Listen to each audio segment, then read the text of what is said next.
Welcome back to Hot Kopics, episode 110, right here on the Kop TV, the voice of football's most famous stand. Wherever position we are in the league, it will always be the biggest stand. Happy Monday, good morning, massive week if you're a Liverpool fan. Don't forget, massive derby on Wednesday night in Jurgen Klopp's last ever Merseyside face-off. Looking forward to that. But let's get into what happened yesterday and then obviously talk about the Hot Kopics leading up to the end of the week. If you are just joining us, smash that like button. Get your Hot Kopics in the comments. What would you like us to discuss next week? It'll be me and Doyle back in the hot seats next week. And then, as I always say, if you haven't already, now is a great time to subscribe to the Kop TV. Don't forget, on Wednesday night, we're going to be doing our first ever watch-along at Gravity Max for the derby. So if you're in Liverpool, you fancy watching the game with us, make sure you get yourselves down to Gravity Max. Incredible location in L1. So many activities. You're sport for choice. You really don't know where to start when you walk in there. But just know, on Wednesday, come 7 o'clock, we'll be in there with the Kop TV crew filming our reactions to the game. So if you'd like to join us, make sure you do that and head down to Gravity Max Wednesday evening for the big one. Right, what a weekend it was to be a Liverpool fan. We could have done with maybe Arsenal dropping points. They didn't, but then it was down to us to come back and win again in the Premier League, which we haven't done for what seems like a while after, the two horrendous losses at Atalanta at Anfield and then Crystal Palace at Anfield. But listen, we've kept one clean sheet this week with that winner against Atalanta. It wasn't enough in the end, and then I wanted to keep a clean sheet, but I also did predict a 2-1 Liverpool win, so 3-1 I'm more than happy with. Let's dissect the game. If you haven't watched the instant match reaction from last night, go and watch that. But this is the stat I wanted to read to you because it's unbelievable, really. This season, we've played Fulham 4 times. The first one, 4-3 to Liverpool. The second one, I think it was 1-0 or 2-1 to Liverpool in the Cup. Then it was 1-1. Now it's 3-1. So tight games between Liverpool and Fulham this season. But listen to this. Liverpool have scored 6 league goals against Fulham this season, and the closest of all of them was 18 yards out, right? Unbelievable stat. And if you think of all the goals that we've scored against Fulham this season, especially in the league, they're all screamers. I mean, the 4-3 back in whenever it was, I mean, we literally created our own goal of the month competition within them. If you look at McAllister's goal, easily the best in my opinion, Trent's goal, Endo's goal, sensational that day as well. So actually, even though they've been tight games, we've really left our best kind of strikes for this game. So, as we know, Trent Alexander-Arnold, unbelievable free kick. Now, the first hot topic I wanted to speak to you about this morning was the fact that this man, at 25, has won everything in the game, but now he has 100 goals and assists for Liverpool. That is unbelievable. For a right back, that's unbelievable. 100 goals and assists before 25, I'm pretty sure. And again, I might be wrong. In fact, I'm pretty sure. I'm 100% sure. I'm slapping it down on the table that is more than Steven Gerrard had at that age. In terms of, being 25, 100 goals and an assist by that age. Maybe I'm wrong. Probably I'm wrong. But to even be close to that is unbelievable for his age. Now, I think we've realised how much, or maybe we didn't realise how much we would missed him because Conor Bradley was so good in that right-back position. But Jurgen Klopp after the game said, Trent is just Trent. You can't change anything about it. He's just come back and totally reminded us of his quality. Some of the passes he was spraying about yesterday, I mean, to call them 60-yarders is probably an understatement. They were 70, 80. Over to Luis Diaz, over to Robertson. Wearing his new Predator signature boots as well. What an advert, by the way, for these football boots when you're pinging the ball around like that. The passing was outrageous. Some of those diagonals were an absolute joke. So listen, this is me giving Trent Alexander-Arnold his flowers. Listen, there was a couple of moments, and I will say moments where, maybe the ball's slipped him or it's gone over his head and he's had to maybe track back a little bit. But at the end of the day, you can't watch Trent play, however good or bad game he has, because he will have moments up and down in the game, but you can't watch football and think, I don't rate him because he's not amazing defensively. I mean, Jesus Christ, the guy's one of the best passers of the ball I've ever seen. You've seen Gary Neville call him the Kevin De Bruyne as a right back. Genuinely, not even Pirlo could play them 70-yard fizzers, the noise he gets on it, right foot or left foot, perfect in the stride, unbelievable. The technique on the guy is just unbelievable. Joke of a footballer, outrageous ability, and again, the nearest thing you can compare him to in terms of the way he strikes the ball is a Steven Gerrard. It is a Kevin De Bruyne as well. I mean, Walker recently said on a podcast that he's not seen anyone better. And that's Kyle Walker, who in my opinion is the best right back in the Premier League history. Trent obviously has almost 10 years on him, if I'm honest, in terms of catching up. But at the moment, it's Kyle Walker, and even he's saying he's not seen anyone strike the ball better. So for Trent, Alisson, Jota, all being back, really good thing for the last few games. Really happy for two players as well yesterday. Cody Gakpo, I think, has been boss in the last 3 games. Potentially our best player in the last 3 games. Let me know if you agree or disagree. And also Gravenberch, right? A little bit shaky some parts of the game. But to get that goal, which was a surprise to me, it's his first Premier League goal. I think he scored 3 in Europa and 1 in the FA Cup as well this season. But let's not forget, at that point in the game, I think it was 52 minutes, Liverpool were really struggling to be clinical in terms of finishing off the chances or even creating. At that moment, it felt like the game was in a bit of a lull. Second half, we really needed to make an impact. And to get the ball into Gravenberch in that position, knowing that he's got time and space to pick his spot. If you actually look at the zoomed out angle of that goal, Virgil van Dijk's going like this before Gravenberch even strikes the ball. So he knows his strikes better than anyone else. But you know, it's a great strike from Gravenberch. It's away from the keeper. It's posting in, which I actually think it makes the goal look even better. But we were really worried about this Fulham team, who, let's not forget, beat Arsenal at home. City have still got to go there and get a win. But 5 matches left with Jurgen Klopp, and that is a great way to go into this really tough period. And like Carragher said yesterday, don't forget, we've played Atalanta away. We've won. Obviously, didn't win by the right margin, but we've won that. Beaten Fulham away.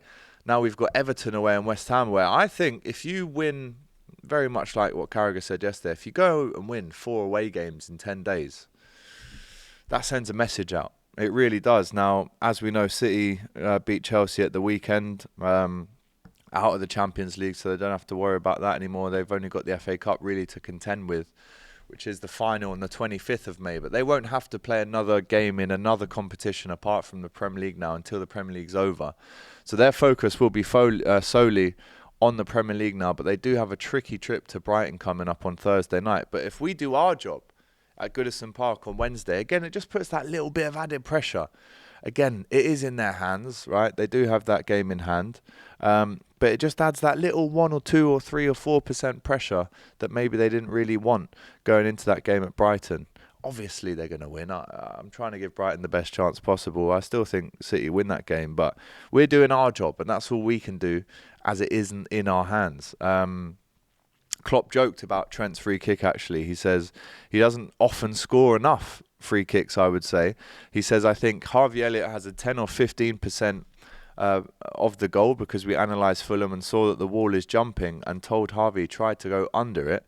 They were obviously not really jumping, only a little bit, so Harvey could not go through with it. The crowd was laughing, but pretty sure maybe next time the wall didn't jump as high as they may do. They weren't laughing. Great free kick, and he has that from time to time. Wonderful goals. Bern Leno asked me after the game, what kind of goals do you always score against us? He probably means against him. We've had a few crazy ones, but we needed it. The other goals were as good for a long period of time. Trent was exceptional, so super helpful to have him back. Just always says the right thing, Klopp, in press conferences after. And, you know, guys, we are entering the last 5 games with him as our manager. I'm really lucky enough to be going to West Ham on Saturday, and I'll be at the Wolves game the last day of the season, but really trying, if you are at the games, you know, Wednesday, Sunday, or Saturday morning, try and soak it up. Look over to the touchline and look at Klopp, because there's not many games. I mean, we're literally hundreds of minutes away now from saying goodbye to him as a Liverpool manager. So really do soak it in if you can. But yeah, rounding off on Trent, as I said, 25 years old, 100 goals and assists, won everything there is to win in the game by the age of 25, back from injury. If anything, I wish we had 10 more games, 15, 20 games to go, just so we could see a little bit more of Trent. But But there you go. Let me know in the comments what you thought of Trent's performance yesterday. And Jota, the man on the hat. How many times has Jota just killed the game off? The amount of times in his Liverpool career, over his 56 goals that he's now scored, that's 100 in all comps in England for Jota now. Over all the games that he's scored in, a lot of them seem to be the goal that really kills the game off, which I'm not mad at. I mean, he's fairly happy to let, other people score the first and the second goal, but when we really need that third goal just to absolutely dead the game, often Jota scores it. And I saw a tweet off Neil Jones with all the times he's tweeted Jota makes it 3-1 over the last 4 years. It's a lot. So Jota, the slotter, really clever finish, held his run perfectly. I'll be honest, when I watched it in real time, I did think that was offside, but he's held his run perfectly on the line, if not just over it. And that left-footed finish that we see many times on the right foot or the left foot from Jota, it almost doesn't matter. But that left-footed finish is so clever, and it's got enough power on it to really defeat Leno in a position where really if the keeper has a stronger arm, he can maybe keep it out. It's a nice kind of height. It's on the floor, but it's a nice kind of position, you think, for a keeper to push it away. But as I said, it's the power. He knows that Colin Bassey is hounding him. He knows that he's on his back. He knows that he's trying to put a foot across to block that. And in an ideal world, I think Jota maybe takes that with his right foot, but he knows time's against him. And this is why I love Jota, because in those situations, when we need a goal, when they're still having chances, I think they had a chance with Muniz where he hits the side netting after that. So if we didn't score, the pressure really would have been on. But knowing that the defender's bearing down, knowing that the keeper's maybe set in his position, to just keep your head down and knock that across the goal with your weak foot and score, it's very underrated. We know Jota can do it, so we've almost become accustomed to that finish. But I'm genuinely saying, it's difficult for any other of our strikers to do that finish, which actually leads me on to another clip from Klopp last night, where he said, and I quote, "The best finisher at the club is Mo Salah." Now, I wanted to open this up as a hot topic because I think the numbers would back that up. But does the eye test? Now, when I'm talking about best finishers at the club, there's a range of different finishes and finishers that we have, right? You look at Darwin Núñez against Brentford. I don't think any other striker finishes in the way that Darwin does, because it's just so unexpected what he's actually going to do. It's rare that you see him bearing down on goal. It's the side foot finish into the side netting, the kind of Michael Owen, the Thierry Henry, the Fernando Torres finish. He doesn't do that as often as you'd like.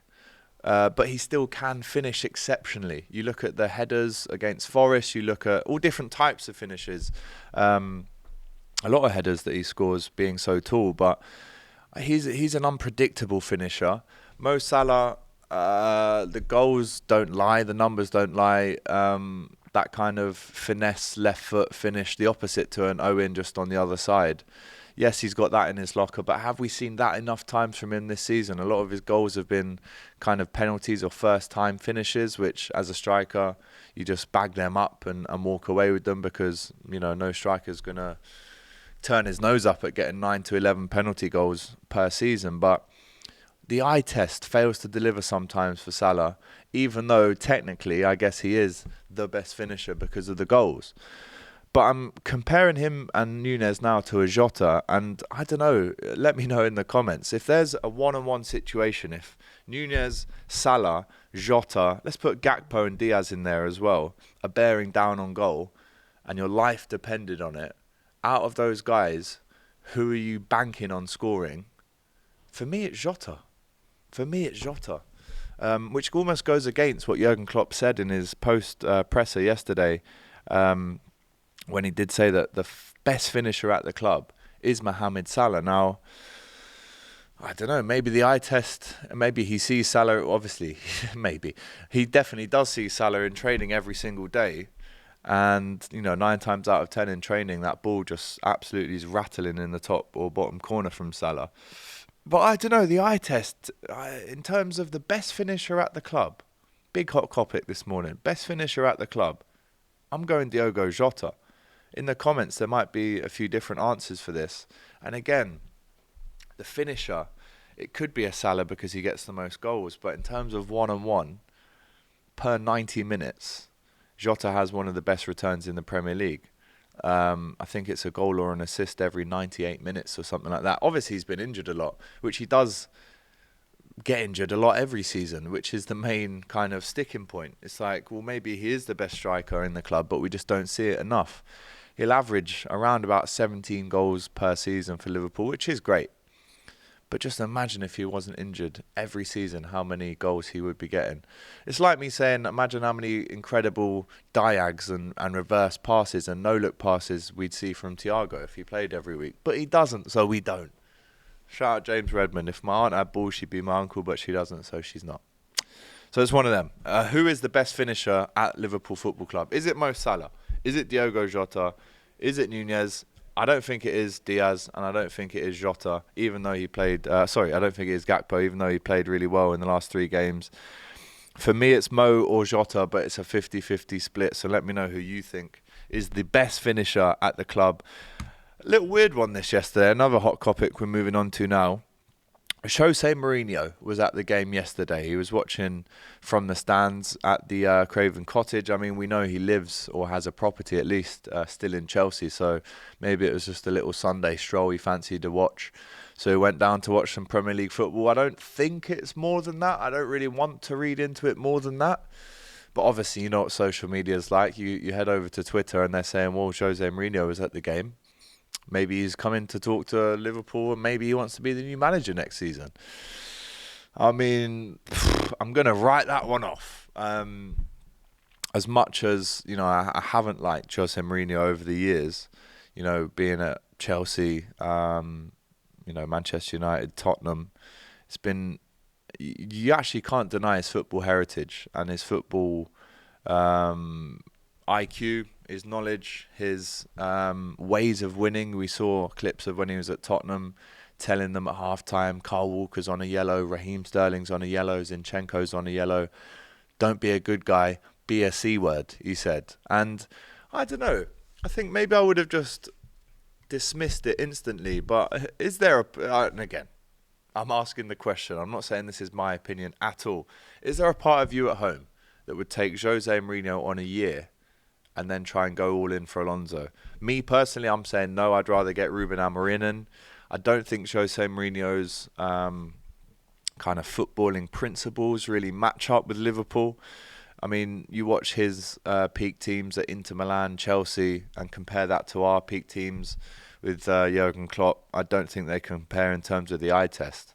I mean, I'd rather watch Liverpool's under 23s 9 times out of 10 over that Chelsea team that he had that pretty much won every game or most games 1-0. Yes, he didn't concede a lot of goals, but interesting. It's just a hot topic that I thought I'd bring to you this morning. Would you be open to the idea of Jose Mourinho managing at Liverpool for an interim period? I mean, he would turn a few of the lads into savages, into bad guys, maybe into winners. That's what he's done at the likes of Inter Milan. Let's not forget, he came through as a translator for Sir Bobby Robson, I should say, at Barcelona in the early 90s. Went on to win European Cups, both of them, UEFA Cup and Champions League with Porto, which I actually think, looking back, is one of the most underrated and maybe unspoken achievements in the modern era. Winning back-to-back European trophies with Porto. I mean, listen, Sevilla have won loads of European Cups in terms of Europa Leagues, but have they ever gone on to win the Champions League the next season? They actually prefer to go out of the Champions League in third place of the group stages so they can go on in the latter stages of the Europa and win it again, because it just seems to be like they're almost the Real Madrid of the Europa League. But hey, I'm asking the question. He was at the game yesterday. I know he's got massive respect for Liverpool. We all know he's tried to sign Steven Gerrard for Inter Milan, Real Madrid and Chelsea. He's admitted that he was his favourite rival ever, greatest rival. I don't know. I'm almost laughing it off because it's not going to happen. And I think we are truly going in big time for Ruben Amorim, which, by the way, we did a great kind of look ahead to if Amorim potentially does join Liverpool with Portuguese league expert Jack Collins. So if you haven't watched that, please go and do it. If you've got half an hour this morning after you've watched this, stick that on because it's a great watch, a lot of insight, and it's us basically culminating all the ideas and the context and the background as to why we think Ruben Amorim is going to be that guy. But Mourinho at the game, is there anything else to read into it? Probably not. But let us know what you think in the chat. If you were watching the game on TV last night, another hot topic, and it's the title for today's video. Liverpool, apparently, according to Sky Sports News, have a 16% chance now of winning the league. So much like I did for the Atalanta game last week, I gave us a 10% chance of overturning that tie. I'm asking you in the chat now, is that correct? Do Liverpool have a 16% chance of winning the Premier League with 5 games to go, knowing that Arsenal have got to go to Chelsea, I think, on tomorrow night, I believe. Or it's the other way around. I'm not too sure where that game is. And then they've obviously got more games at the weekend. But 16%. Do you know what? I said, I was watching it with my mum yesterday. She went, so Alex, like, are we going to do it? What's the chances? You have to explain these things in black and white to her, bless her. She comes in, right?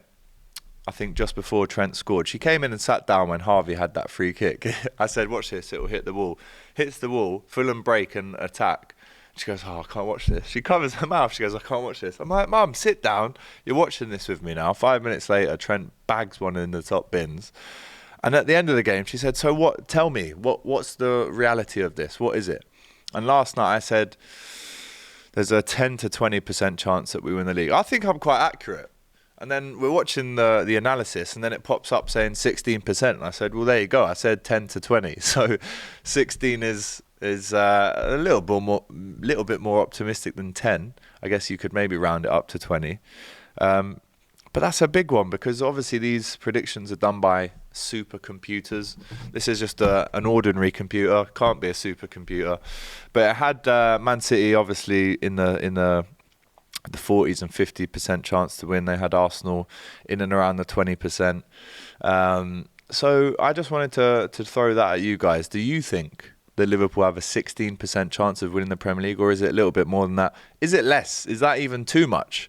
I mean, last night, like I said 10 to 20. So 15, 16%, I'll take it. I still think City are going to win the league. I mean, that's just me personally, with 5 weeks to go of the Premier League.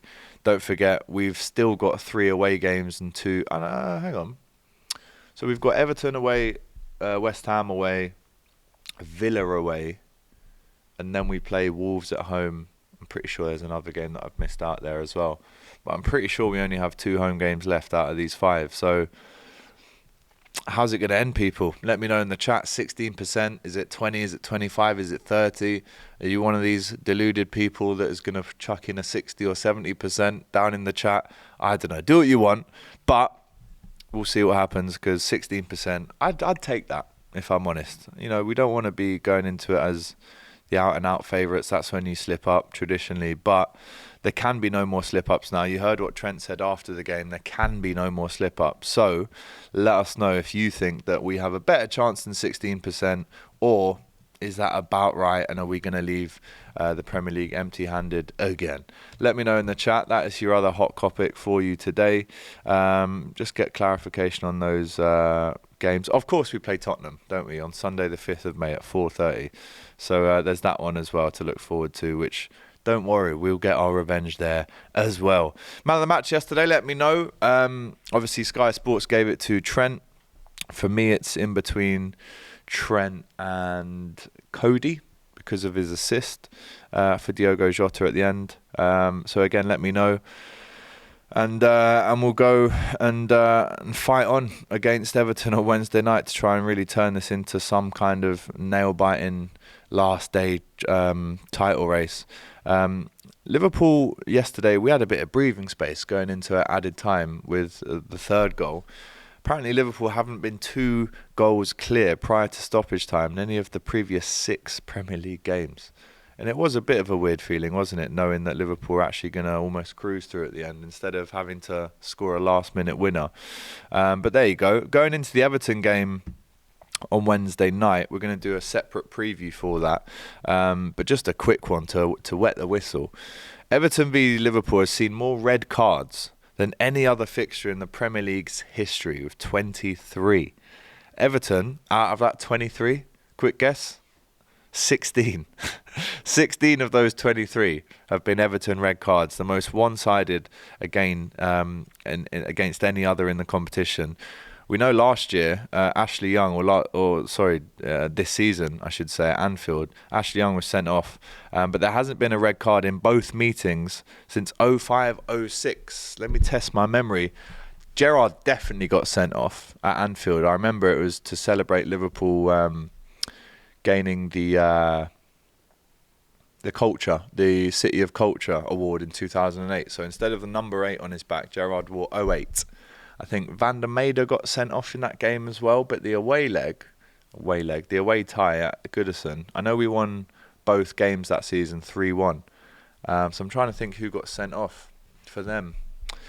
Can't remember. But I definitely know that Gerrard and Van der Meijden got sent off at Anfield in that tie. So massive game. Don't forget we're going to be at Gravity Max. Really looking forward to watching the game in there. They've got this incredible rooftop bar where there's a self-serve Guinness machine. I mean, it's almost like it was written for us to go there. We're going to be testing out who serves the best Guinness as well on Wednesday night. So really looking forward to the derby. And if there's any more kind of injury news, we'll let you know. Quick one just to finish us off. Reports here around Alan Varela. Right, Liverpool apparently eyeing up Porto's rising star Alan Varela, known as a central defensive midfielder, often compared to the legendary Javier Mascherano. Only transferred to Porto in August. Really good performance against Arsenal in the Champions League as well. And as we know, Dominic Szoboszlai and McAllister are more the long-term fits in the midfield, but certainly defensively, with the lack of game time for Stefan Bajcetic this season as well, it could be an option. It could be an option in the summer.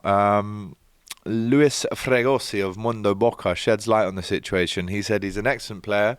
It was an excellent signing for Porto, perhaps the team's most regular reinforcement in terms of quality and play, indicating the high regard in which Varela is held. So let me know if you've heard much about him. Obviously, we're looking at the Portuguese league a lot at the minute, and Sporting Lisbon, let me just get the table up, should win that title very, very soon. They won 3-0 against Vitória yesterday, and that leaves them 80 points on the table, 5 wins in their last 5. Benfica trailing on 70 points. So, listen, there's 18 teams in that league. 18, so it's 20 is 38, 18. So you're looking at 34 games, 4 games to go in the Portuguese league. And unless there's an almighty fall-off, Sporting will win this. And Ruben Amorim will be celebrating before he apparently comes to Liverpool after winning 26 of 30 games, drawing 2, losing 2.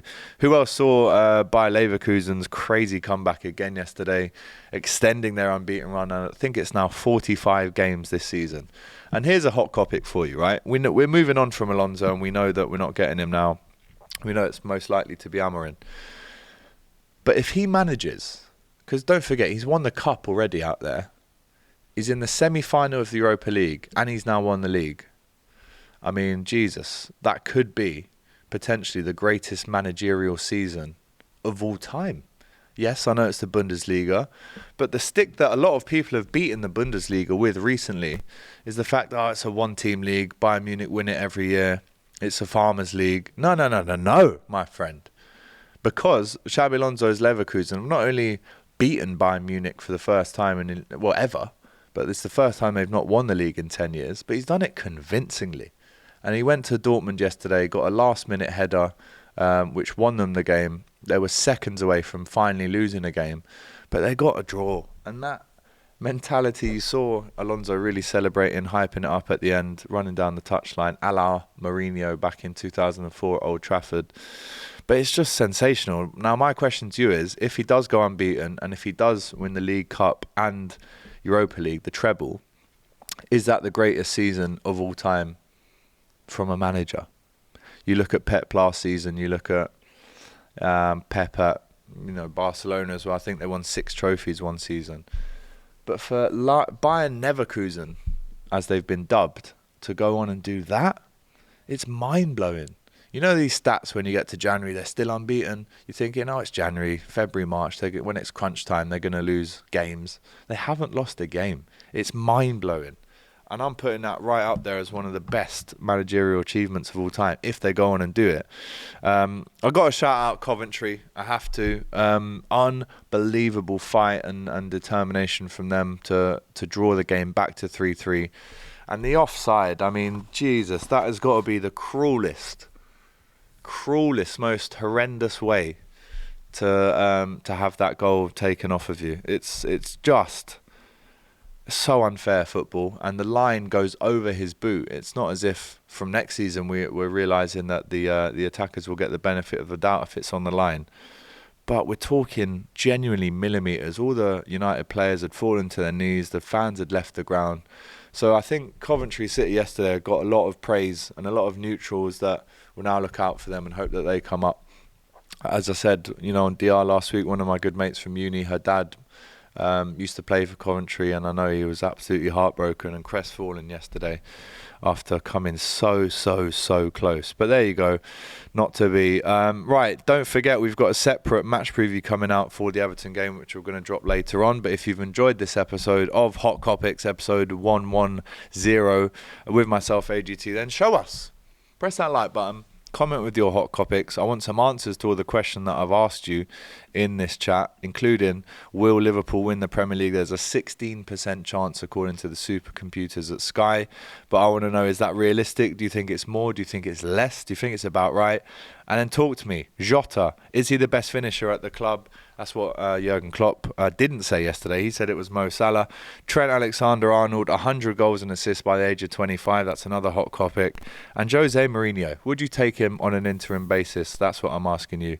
Right, let's get into the Everton match preview. But for now, this has been Hot Kopics. Take care. We'll be back next week with Doyle. And I'll see you at Gravity Max on Wednesday night for the big one. All the best.